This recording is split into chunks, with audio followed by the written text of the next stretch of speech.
আসসালামু আলাইকুম ভিউয়ার্স, কেমন আছেন সবাই? আশা করছি আল্লাহর রহমতে সকলেই সুস্থ আছেন। এই কনকনে ঠান্ডায় পুরা শীত পড়ে গেছে সারা দেশে। বিশেষ করে আমাদের উত্তরবঙ্গে তো আ প্রচণ্ড শীত পড়েছে। এটা গত কয়েকদিন থেকে এই অবস্থা। তা আপনারা সবাই ঠান্ডা লাগাবেন না, ভালো থাকবেন।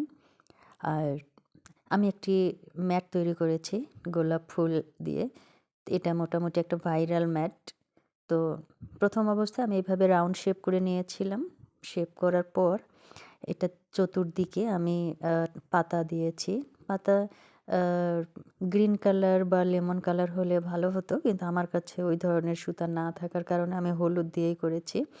তো এটাও খারাপ লাগে না। আর এভাবেও কিন্তু গোলাপ ফুল না করে শুধু ম্যাট করেও রাখা যায়। আমার কাছে তো খুবই ভালো লেগেছে যে অনেক সুন্দর লাগছিল যখন আমি এই পাতা দুটো তৈরি করছিলাম।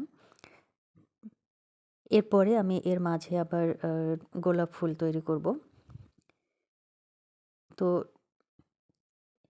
এটার মোটামুটি পাতার কাজ শেষ হয়েছে।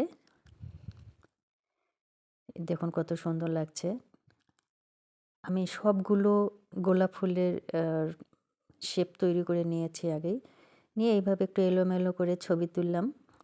ছবি তোলার পর এগুলো কিন্তু প্রত্যেকটাই আবার আলাদা, আলাদা করে ছেদ করে নিতে হবে গোলাপের পাপড়ি অনুযায়ী। তো এইভাবে আমি আজকে এখানে তৈরি করেছি। ৩০ টা ফুল আছে। এটার একটা বৈশিষ্ট্য হচ্ছে এইভাবে আ ম্যাটটা মুড়িয়ে নিলে একটি ফুলের তোড়া হয়ে যায়। আ দেখুন কত সুন্দর লাগছে ফুলের তোড়াটা।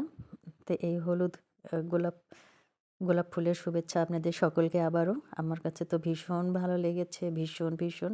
আর কনকনে ঠান্ডা ছিল তাই কিচেনে আমি আগুন জ্বালিয়ে নিয়েছিলাম। ভালো থাকবেন সবাই।